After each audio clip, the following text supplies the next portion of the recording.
And we are live. Hi. Welcome, welcome, one all, to Just Massage Therapists, where we are just massage therapists, and these are just our opinions, and we are just going to get started. Let's do it. Let's do it. All right, I got to get the Instagram going. So We're almost. live. It always takes a couple extra seconds with Instagram. hmm I don't know why. Also, Just you like so. I get this like little beam of light today,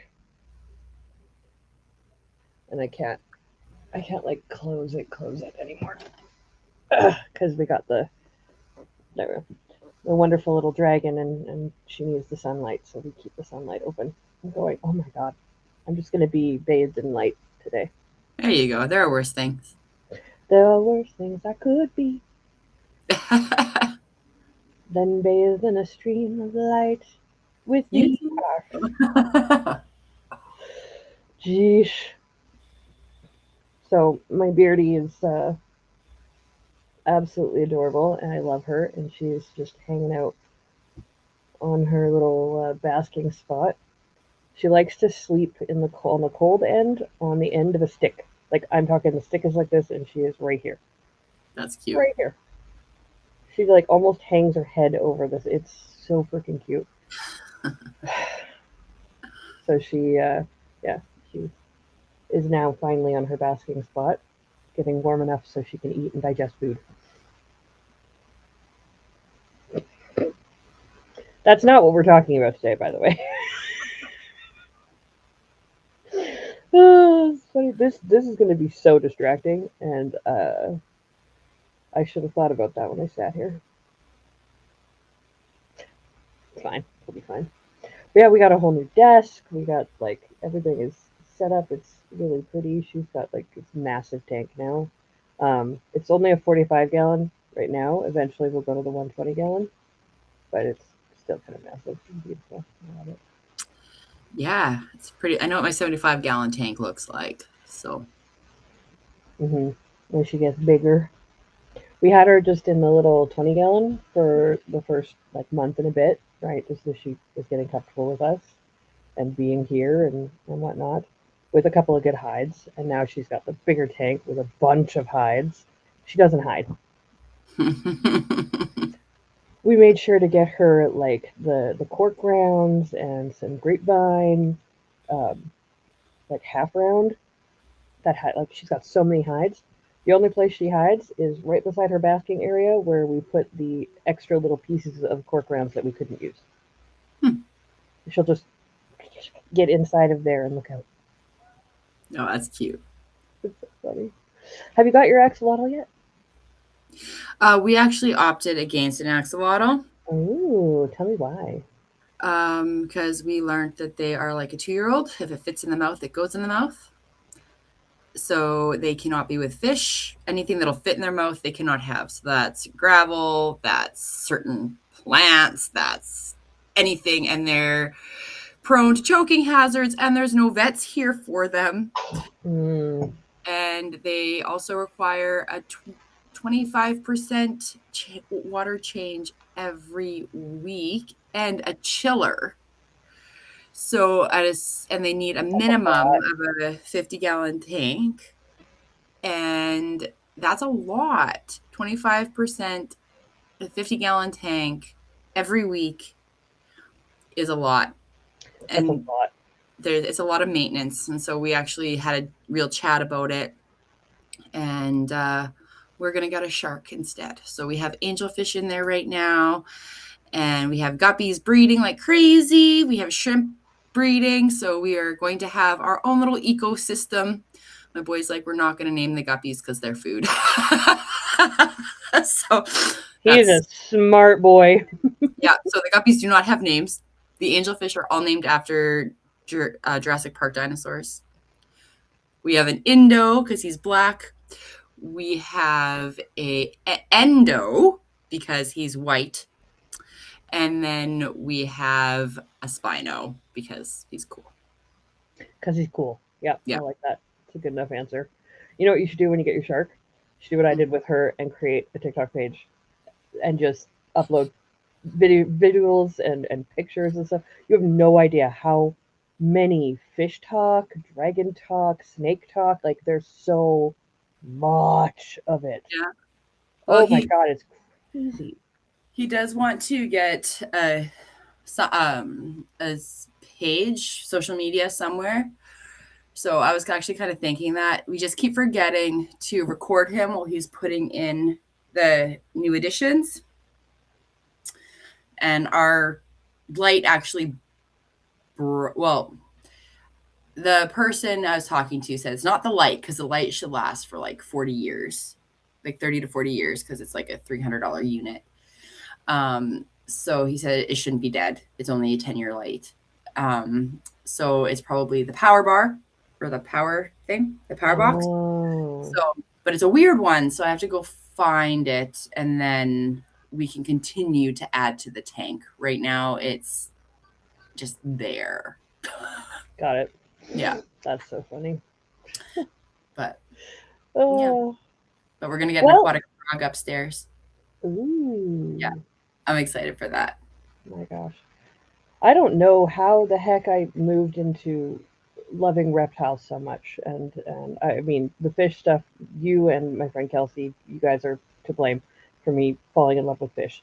I still won't get them because I am lazy. You know what, I'm though? no, I'm not I'm gonna get lazy them very well. too.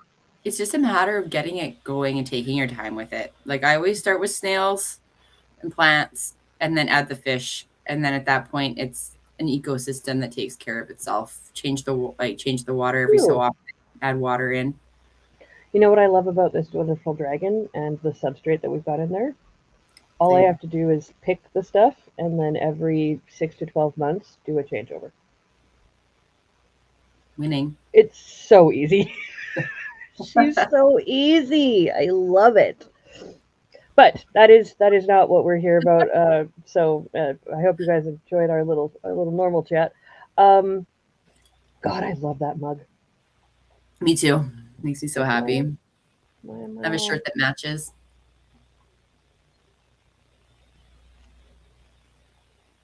I look like I'm behind a film of some sort. I was just gonna say, we were talking about water and sun. We're Oh, back in the this Nick. 70s, Chelsea. You have like a 70s photo vibe going. Oh, 70s photo vibe. Oh, Okay, blur. well, You moved. what are we talking about, Cora? We are going to talk about trends in the industry. This is awful.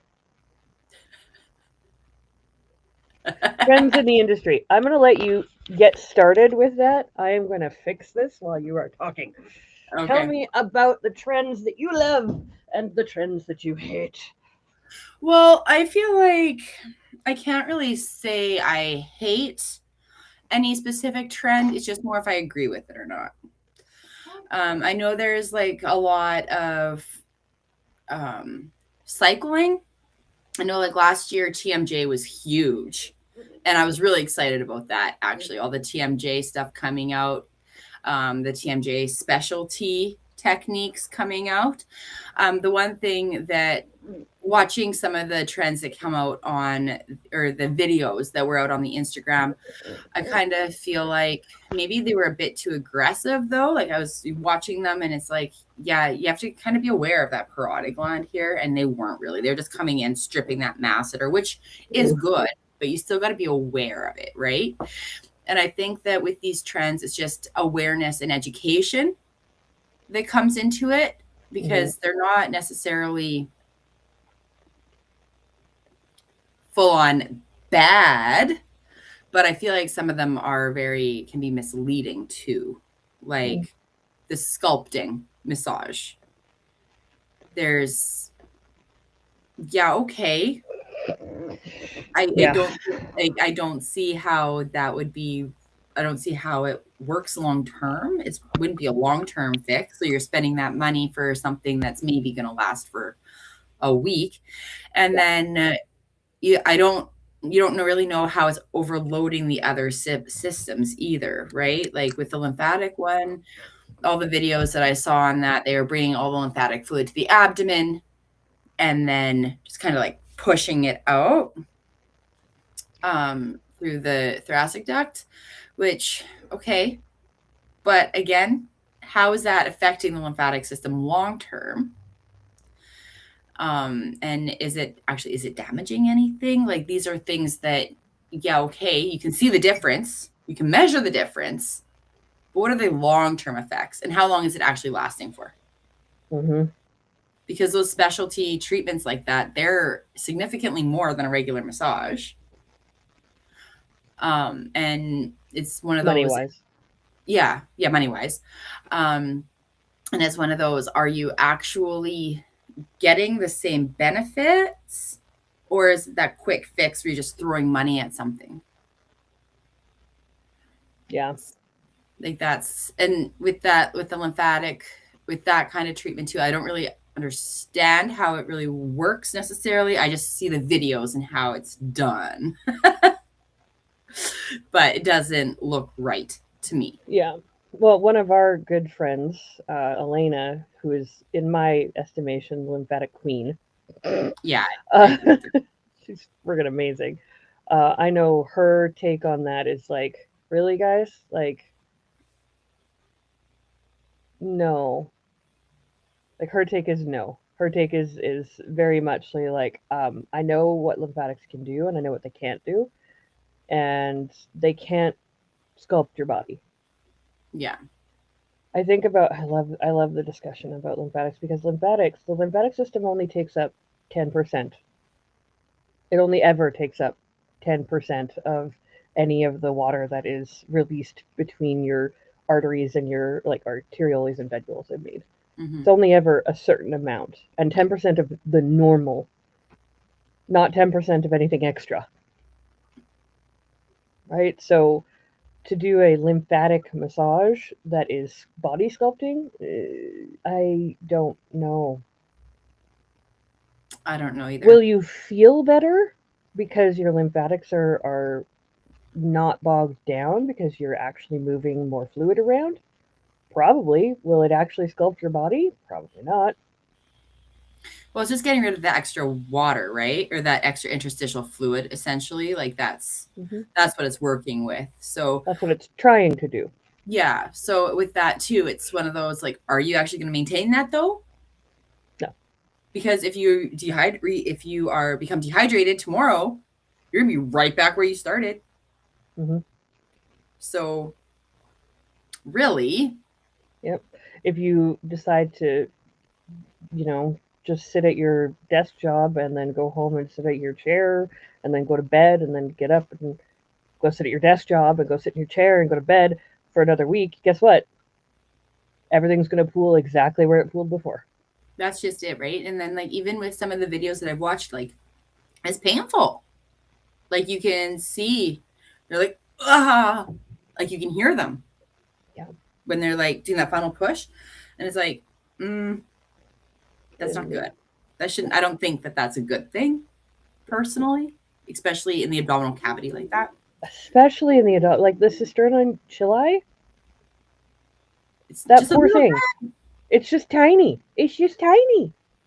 Like I will do lymphatics. Yesterday I did a full anterior body lymphatic, right? And you can see after it gets past the cisternum chili, you can see the backup as it's trying to flush it up and in through the thoracic trunk.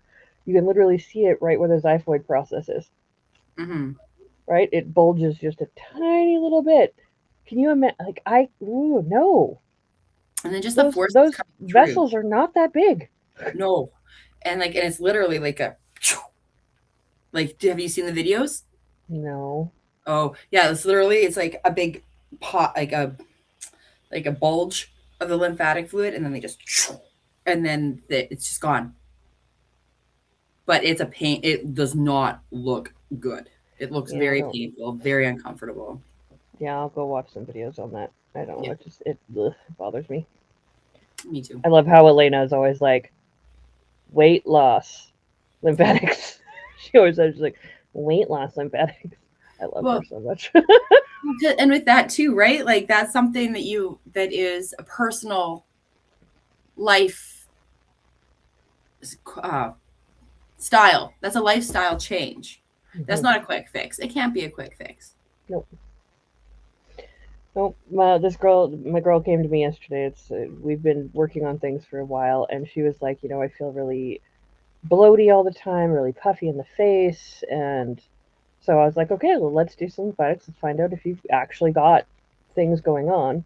She had a couple of spots where there was a little bit of excess in her face. Uh, the worst thing she had was on her watch arm Oh, because of the because watch. the watch was too tight, so her entire wrist was swollen, and we literally got to watch it go as we did. That was the worst part she had, and I was like, dude. And she's like, I always feel kind of bloaty. I'm like, okay, well, then you're gonna start doing more physical activity, and you're gonna Yep. make sure you're drinking good amounts of water throughout the day, not at any one period of time, throughout the day. I'm like, this is not. You're not feeling bloaty because your lymphatics are backed up. You're feeling bloaty because you're not active. Well, and that's actually one thing that my homeopathic doctor said too. She said the minute you're thirsty, you're dehydrated. And she said it takes 48 hours to become rehydrated. And if you get thirsty within those 48 hours, you're back to square one. Oh, that's an interesting one. I haven't heard that one yet. That's Yeah. really And I cool was to just, know. yeah, I was just like, oh, well, I'm constantly chronically dehydrated.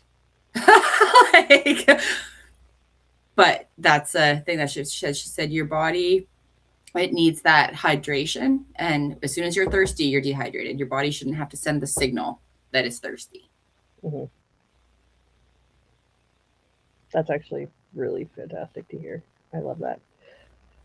The only time I ever get really thirsty is if I've had a ridiculously crazy day and I forget to drink water, which I'm really, really good at for drinking water. See, It's I like got to one be of the things I'm very proud of. Yeah, I got to work on that. I live on I have a coffee diet, and it's like Mm. there's water in coffee, but not actually. They're not No, actually. there is. Yeah. There is water in coffee. They've actually done quite a few studies. I've been reading this over the past little while.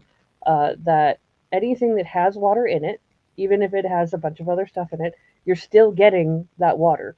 Just because you're also increasing the number of chemicals that are inside that water doesn't mean you're not getting the water. Yeah. But all the Your kidneys are caffeine. going to have to work a little more over time, right? So it's not about not becoming hydrated because of it. It's more about overworking your kidneys because of it. Fair enough. Hmm. But So caffeine dehydrates you, though, is it not? that is true. Caffeine is a diuretic. It's not that it dehydrates you; it just makes you pee. Mm. So it dehydrates you in the fact that it pushes water out of your system while you're also getting it in. So balances out. It yeah, but not in a good way. That's not the kind of balance that you want. That's like Thanos level balance. Everything balanced as it should be. Oh my More so, god. it cancels out the coffee. This equals nothing. Exactly. So funny. Oh my gosh. Oh, I'll tell you about that later. Sorry, that was. I forgot that we were on live, and I just wanted to tell you something. Well, I have to say it now. It's so dumb. I forgot to take my pill yesterday. I take an anxiety pill because uh, I forgot to take my pill yesterday. Totally didn't recognize that I forgot to take it, and all day I was feeling a certain way, and I was just like, why the heck do I feel like this? So, talking about things going into your body that make you feel ways. Don't forget to take your pills, guys. You have them for a reason. They are there for a reason. Oh, you actually, for me, you actually hit the nail on the head for the things that I hate and or dislike or don't agree with. That's one of the biggest ones that I don't agree with is the sculpting with lymphatics. Lymphatics for weight loss, lymphatics for this, that, or the other things. Like, no, just assist your lymph system to do its job 100%, and you won't have problems with your lymph system. Yeah. Well, another one for me was that cupping craze where everybody Yes. was walking around like they got into a fight with an octopus. And that was what the cupping was supposed to be. They're like, oh, and it became like a fashion trend. It was like, oh, look at me. Look at me. I got cupping done. Um, and that kind of was irky. Like, I don't have anything against cupping. Like, Yeah. I really enjoy cupping. But it's just, again, the different viewpoints on cupping that really kind of irked me a little bit. It's like, yeah, Yeah. you shouldn't be walking around with hickeys all over your back. Maybe like some marking, some like subtle marking, but not big, prominent. Boom, here I am marking. Whatever. Like, how did that come about? Why did that become a thing? I feel like it was in the Olympics. Somebody had cupping done, Um, and then it just kind of went from there. well, it's a lot of people who teach the cupping stuff will talk about, yeah, you want to see that, you want to see this stuff because the toxins are coming out. Mm-hmm. Stagnant blood. Blood isn't stagnant. I'm sorry, but blood isn't stagnant. No, Blood but is a closed system that isn't stagnant. If that's it's exactly stagnant, you have a clot, and that's a whole different issue. no cupping. You, But that's the thing. That's what they always say. It's like, oh, it's a stagnant blood coming to the surface. but it's not stagnant. It's not. It's Nope, definitely not. It can't be. Well, it shouldn't not. be. I shouldn't say it can't be stagnant. It shouldn't be stagnant. If it is, or something like you said, there's something wrong. If blood is stagnant, the only reason blood does not move is because it is being blocked by something, and you definitely should not do cupping if there is a blockage in a blood vessel. Do not pass go. Go to the hospital. Yes. Do not collect $200. In fact, you're probably going to spend money. You give it $200.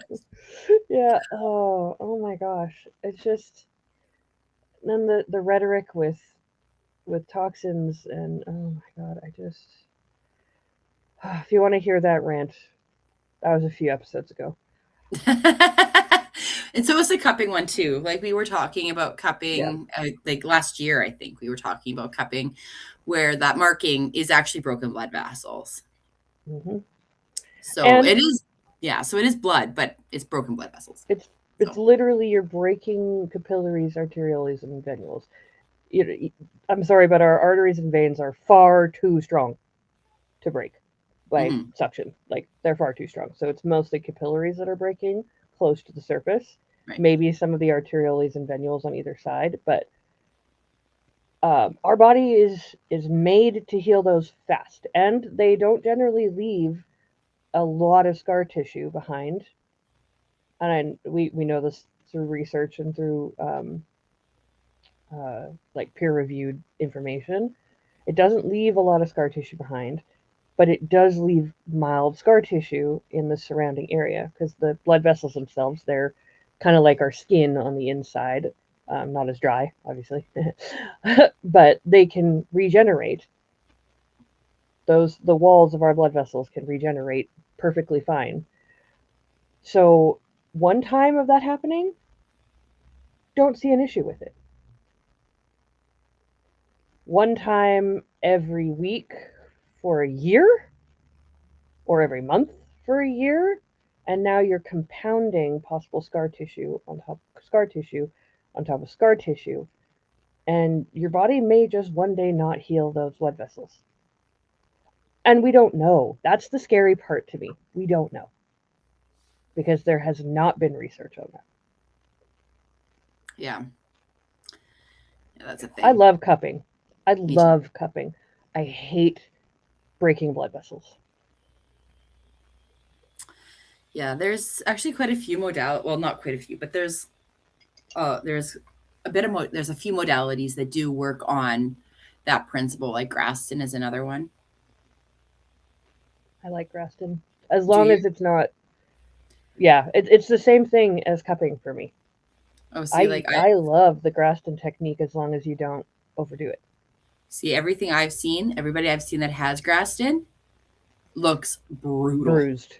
Yeah. It's just like, oh my gosh, what happened to you? And they're like, Hmm. Graston. It's like, oh, okay. And I don't know enough about Graston to really, well, I know that it is, it breaks up scar tissue, realigns the fibers, but I don't know enough Basically about scraping. it. Yeah. You're Yeah. scraping everything.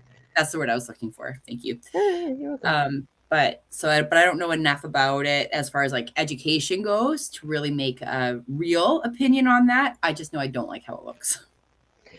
Yeah, I'm not a big fan of bruises as part of therapy because bruises are just once again breaking of blood Mm-hmm. vessels. It's internal bleeding. You're causing internal bleeding. Yeah. I don't like doing that. But the idea behind the grass technique, I love. I love the idea behind it. I love the utilization of a tool and going a little bit faster and a little bit harder, but not hard enough to create the bruising. It's the same thing with cupping, with moderation. And here's, you know what? That's the crux of the trend thing, isn't it? Quick fix versus real fix. Yeah. Trends that offer or promise a quick fix in health are generally awful Well, for they you. can be like, and that's the thing. And like Generally. yeah, and like the idea behind them is like, yeah, that's a great idea.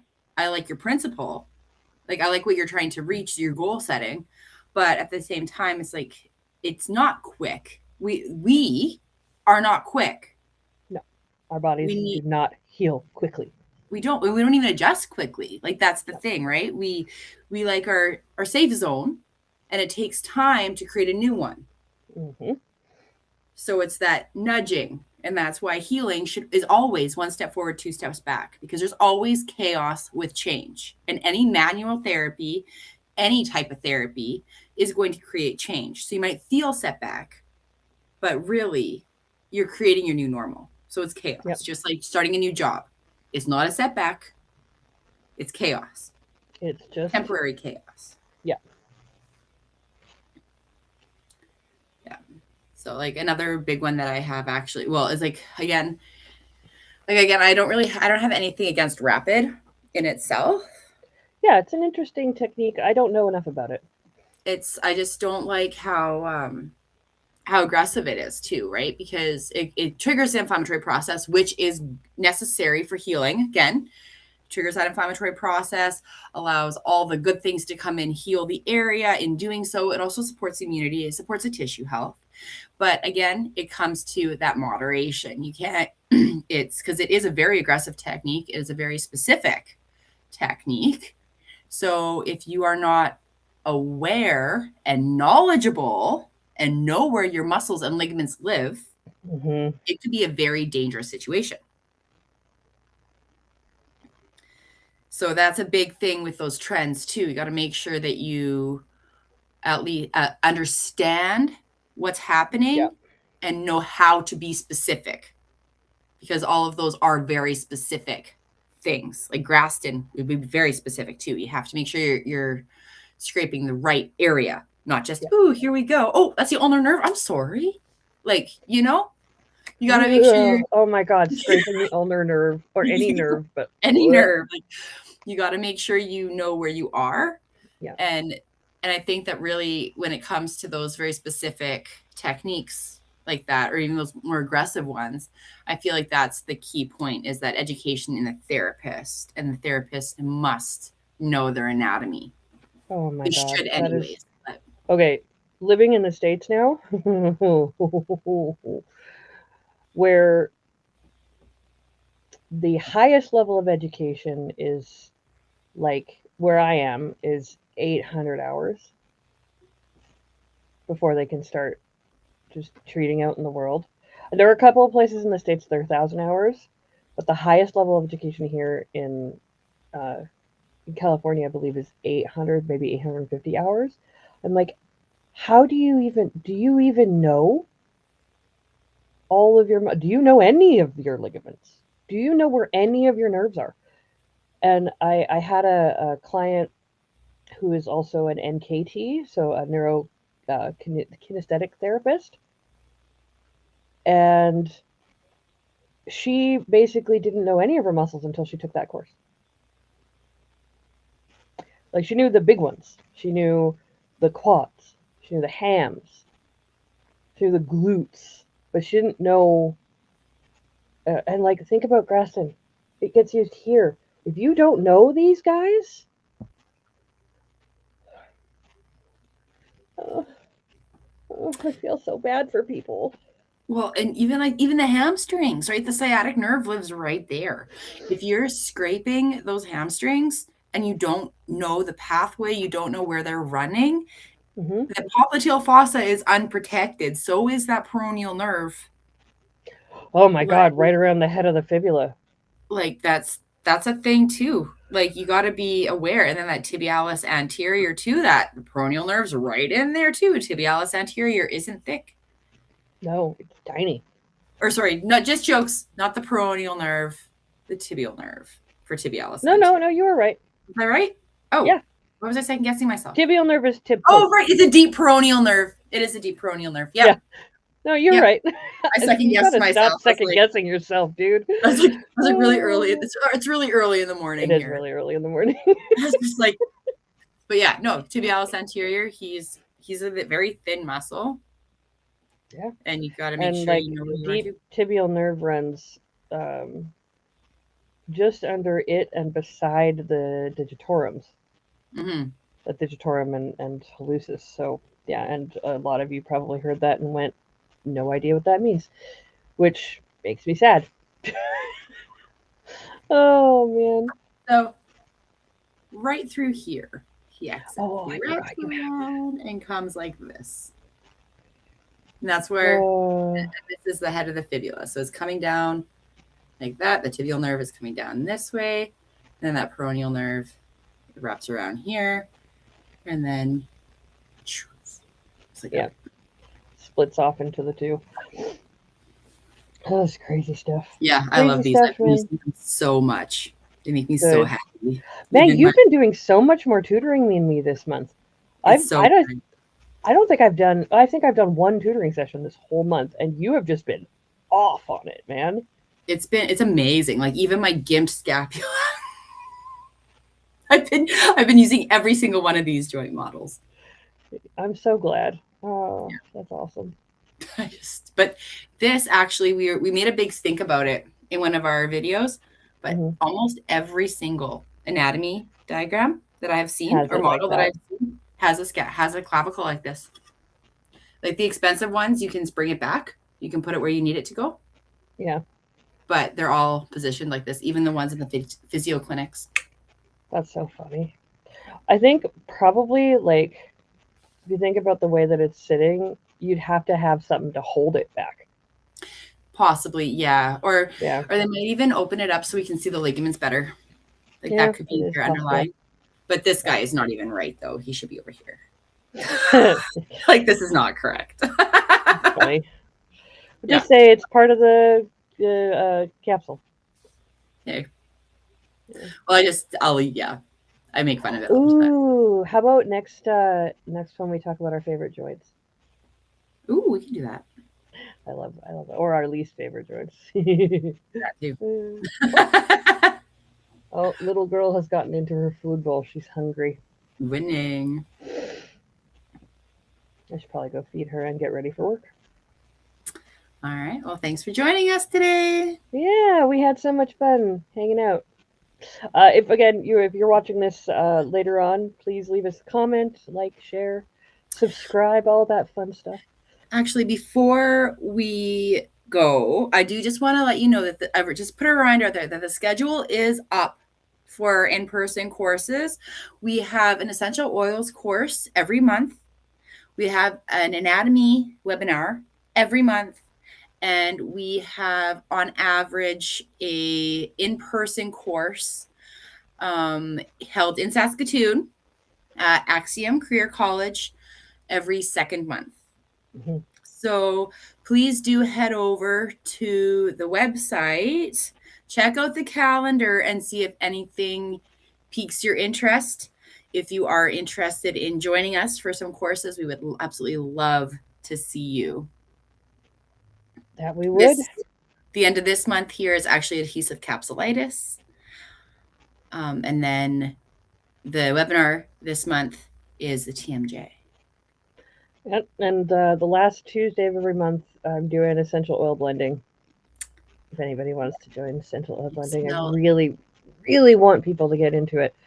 I love essential oils, so. The blends are so nice. Mm, They're so yeah, I nice. love them.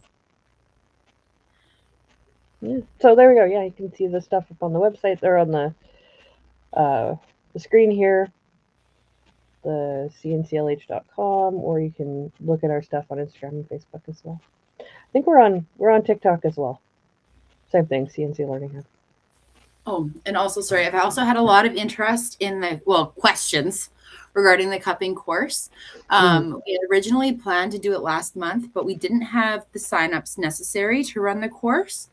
So when you are online, you will see on July 13th, you'll see it as cupping 2, but secretly it's cupping 1. Oh yeah, I gotta go change that. Yeah, we're going to go and make that change. So if you are interested in the cupping 1 course, it will be on July 13th. Yeah. Because that's the biggest, that's a course I've had the most questions about. Yep. But unfortunately, it's been really, really close to the date. And we haven't had the signups Yeah, necessary. honestly, I think we just posted it a little too late. Yeah. So I'm Yep. putting that out there now, July 13th. Yeah, and if you want to be like let known of all this stuff as it comes out, we've got the free guest membership, which you can get all of the emails and whatnot through, as well as some extra stuff. And yeah, head over there and sign up if you want. Yeah. And on the Facebook page too, all the events are up and running on the Yeah. Facebook page. So if you do want to even be invited to those, just put a comment on this video and be like, me, and I'll make sure that I add you to all the invites. Yeah. All right, we're gonna head out. I'm gonna go get ready for work. See, thank you so much for joining us today. See you in our next